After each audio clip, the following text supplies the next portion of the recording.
So you already learned how to use async await, but there's actually a bit more to learn about how async functions actually work. So let's do that now. And in order to understand a bit better what happens here, let's just try to add some console.logs after and before calling this async functions here. Okay, so console.log. So step 1 will get dog pics. Okay, and then number 2, here let's just say done getting dog pics. Okay, so let's give it a save. And whoa, what happened here? We have these two console.logs before all the logs coming from the async function. So we have the 1, 2, so this one and this one, and only after that we have the logs coming from the get dog pic. Is that what you were expecting? So if not, let's analyze what happened here. Well, as I told you before, this async function actually runs in the background. Because, well, that's how asynchronous functions are simply supposed to behave, right? That makes total sense. So we cannot just stop the code here. So as soon as we hit this function, we cannot simply stop execution of our main thread here, right? That's the whole philosophy of don't block the event loop.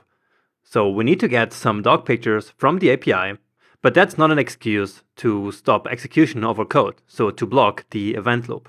And so as a result, when the JavaScript engine sees this line of code here, it will just offload the getDogPic function to the background and go straight to the next line, so this second console.log here. So it makes sense that first this string here gets logged, then it will start running this function, then right away it will log this line of code, and in the meantime we read this file in the background, and as soon as that is ready, it will start printing this log, and also this log.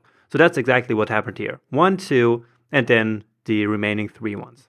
Make sense? Okay, then let's take it a step further and actually return something from our async function. So I'm changing this here to 3 so that from this function we can return a string which says to, well, let's say ready, and then let's add again an emoji here to make it pop a little bit more in our console. So ready here. And then let's save that. Simply some variable, doesn't matter what it is.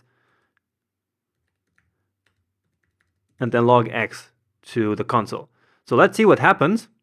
And now here we get this weird promise pending instead of the string here that we were maybe expecting. So why is x here not this string, but this promise here? Well, remember how I said in the beginning of the last video that an async function actually returns a promise automatically. Well, so this here is the proof for that.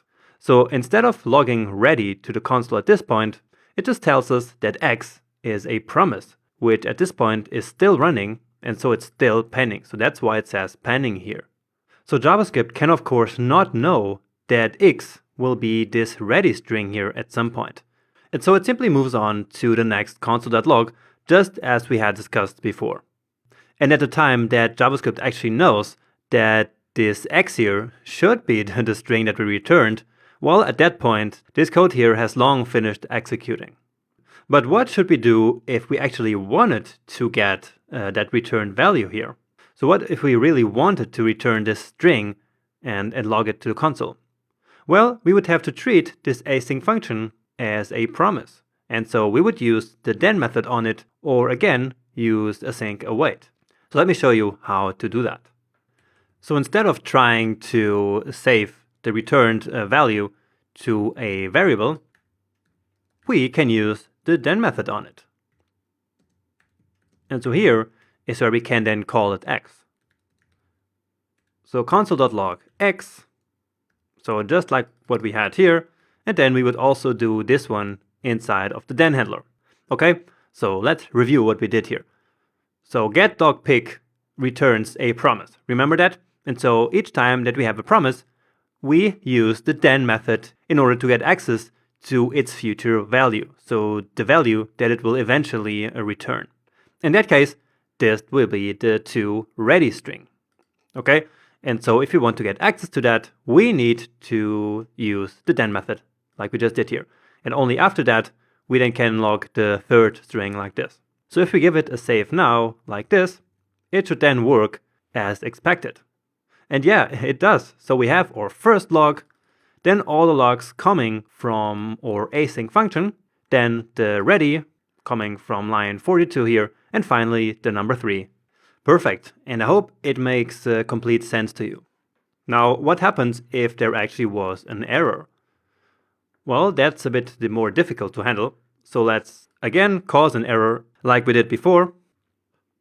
But you see that actually we still enter the then method here, so this block here, okay? So even if there was an error here in this in this promise, it basically still resolves as a successful promise. So it still returns this value here. And even if we add our catch handler down here, that will not change that fact. Okay, so let's use catch here. And then use console.log and log the error here.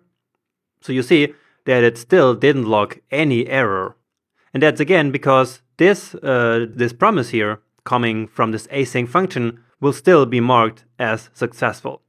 But if we wanted to really mark it as rejected, we will have to do something called throwing an error. So let's do that here in this catch block. So if there was an error, we not only want to log it to the console, we also want to throw it.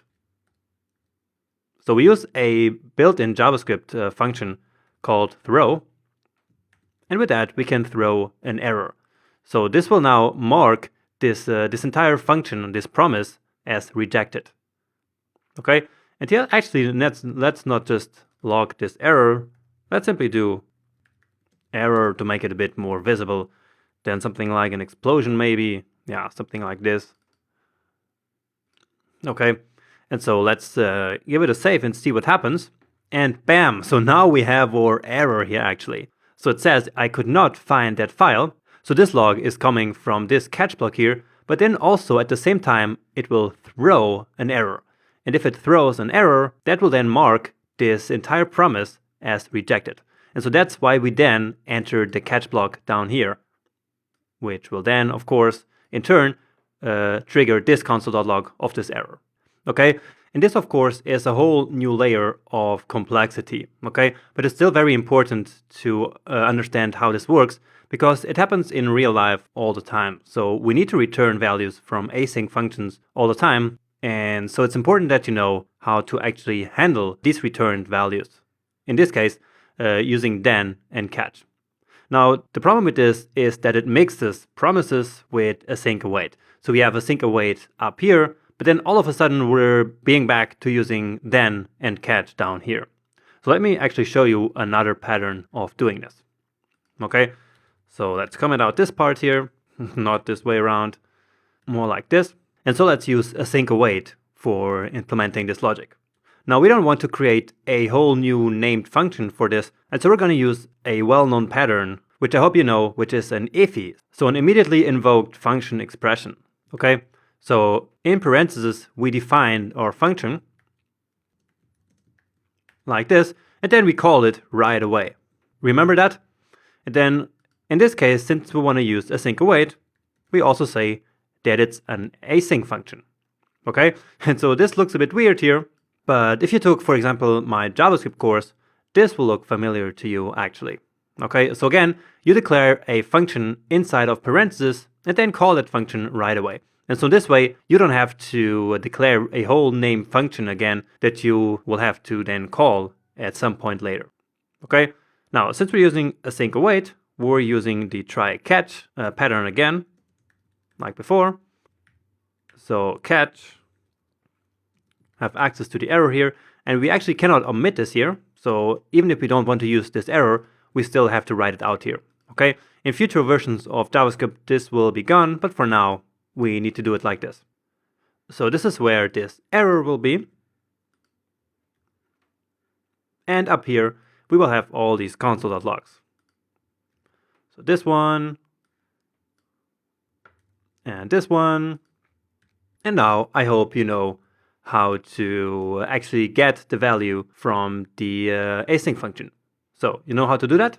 Actually, I will pause the video here and allow you to figure out how to do it on your own. Okay? So take that small challenge and I'll be back in a second. So did you manage to get this string here, so this to ready, into the x variable just like we had before? So just like this here. So it's just like we did before. You declare a variable and then you await the promise. And the promise in this case is get.dogPick. Okay? So this function here is an async function, and so it returns a promise. And the resolved value of that promise is this value here, which it returns. And so by awaiting for that value, the result will be this string. So we store that into x, and then we can, of course, log it to the console. So console.log x. Then in case there is an error, it will catch it and then log it to the console here as well. If we give it a save now, then bam, we get our error still because we had it here. So that part still works. Fixing it, saving it, and here we go. So it's working now as intended. But again, with async await, it's a lot cleaner, looks a lot better, and is also easier to understand. And so we're not mixing async await in one place here, and then using then and catch down here like we had before with this piece of code. Okay? So in real life, this kind of stuff happens all the time. So we have an async function, and we call it from another async function. And maybe we even call another async function from that first async function. And so we have a bunch of these asynchronous functions interacting with each other.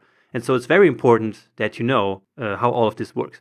And again, to recap, the most important thing to remember is that an async function automatically returns a promise, and that the value that we return from an async function will be the resolved value of that promise. And so from there, we can simply handle it as yet another promise. And that's exactly what we did here by awaiting that first promise that we created. Okay? So please try to wrap your head around this and make sure that you really understand it. Because throughout the rest of the course, I'm going to assume that you know how to work with this stuff. And that is exactly why I created this section, to kind of get it out of the way before we really start to work with Node.js and Express and all this good stuff. Okay? So we're almost done with this section. There's just one small thing that I want to show you in the next video.